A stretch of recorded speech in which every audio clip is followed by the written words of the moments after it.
is called The Heart of a Mouse.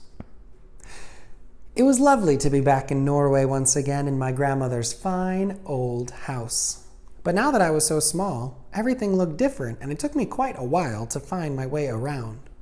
Mine was a world of carpets and table legs and chair legs and little crannies behind large pieces of furniture. A closed door could not be opened, and nothing could be reached that was on a table. But after a few days, my grandmother began to invent gadgets for me in order to make life a bit easier.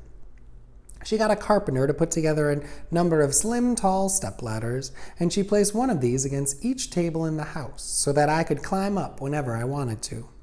She herself invented a wonderful door-opening device made out of wires and springs and pulleys with heavy weights dangling on cords, and soon every door in the house had a door opener on it. All I had to do was press my front paws up to a tiny wooden platform, and hey, presto! A spring would stretch and a weight would drop and the door would swing open. Next, she rigged up an equally ingenious system whereby I could switch on the light whenever I entered a room at night. I cannot explain how it worked because I know nothing about electricity, but there was a little button let into the floor near the door in every room in the house. And when I pressed the button gently with one paw, the light would come on. When I pressed it a second time, the light would go off. My grandmother made me a tiny toothbrush using a matchstick for the handle, and into this she stuck little bits of bristle that she had snipped off one of her toothbrushes. "You must not get any holes in your teeth," she said. "I can't take a mouse to a dentist. He'd think I was crazy." "It's funny," I said, "but ever since I became a mouse, I've hated the taste of sweets and chocolate, so I don't think I'll get any cavities." "You're still going to brush your teeth after every meal," my grandmother said. And I did.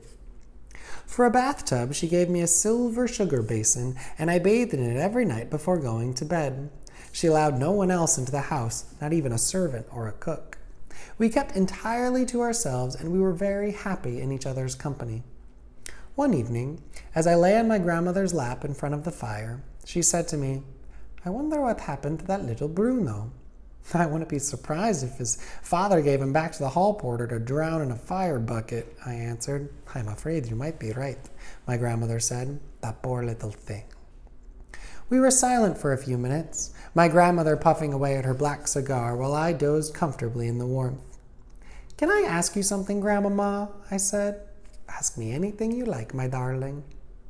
"How long does a mouse live?" "Ah," she said. "I've been waiting for you to ask me that." There was a silence. She sat there smoking away and gazing at the fire. "Well," I said, "how long do we live, us mice?" "I've been reading about mice," she said. "I've been trying to find out everything I can about them." "Go on then, Grandmama. Why don't you tell me?" "If you really want to know," she said, "I'm afraid a mouse doesn't live for a very long time." "How long?" I asked. "Well, an ordinary mouse lives only for about 3 years," she said. "But you are not an ordinary mouse. You are a mouse person, and that is a very different matter." "Well, how different?" I asked. "How long does a mouse person live, Grandmama?" "Longer," she said, "much longer." "How much longer?" I asked. "A mouse person will almost certainly live for 3 times as long as an ordinary mouse," my grandmother said. "So about 9 years." "Well, good!" I cried. "That's great! It's the best news I've ever had." "Why do you say that?" she asked, surprised. "Because I would never want to live longer than you," I said. "I couldn't stand being looked after by anybody else." There was a short silence. She had a way of fondling me behind the ears with the tip of one finger. It felt lovely. "How old are you, Grandmama?" I asked.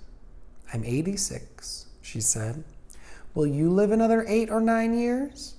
"I might," she said, "with a bit of luck." "Well, you've got to," I said, "because by then I'll be a very old mouse, and you'll be a very old grandmother, and soon after that we'll both die together." "That would be perfect," she said. I had a little doze after that. I just shut my eyes and thought of nothing and felt at peace with the world. "Would you like me to tell you something about yourself that is very interesting?" my grandmother said. "Yes, please," I said, "Grandma." Yes, please, Grandmama, I said without opening my eyes. I couldn't believe it at first, but apparently it's quite true, she said. What is it? I asked. The heart of a mouse, she said, and that means your heart is beating at the rate of 500 times a minute. Isn't that amazing? That's not possible, I said, opening my eyes wide. It's as true as I'm sitting here, she said. It's sort of a miracle. That's nearly 9 beats every second, I cried, working it out in my head. Correct, she said.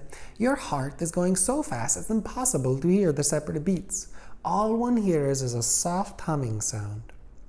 She was wearing a lace dress, and the lace kept tickling my nose. I had to rest my head on my front paws. Have you ever heard my heart humming away, Grandmama? I asked her. Often, she said. I hear it when you are lying very close to me on the pillow at night.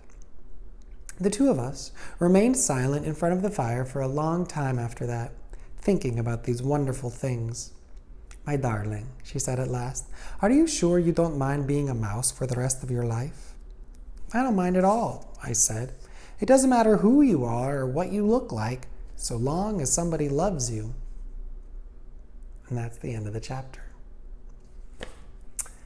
Why doesn't the boy care very much about being a mouse?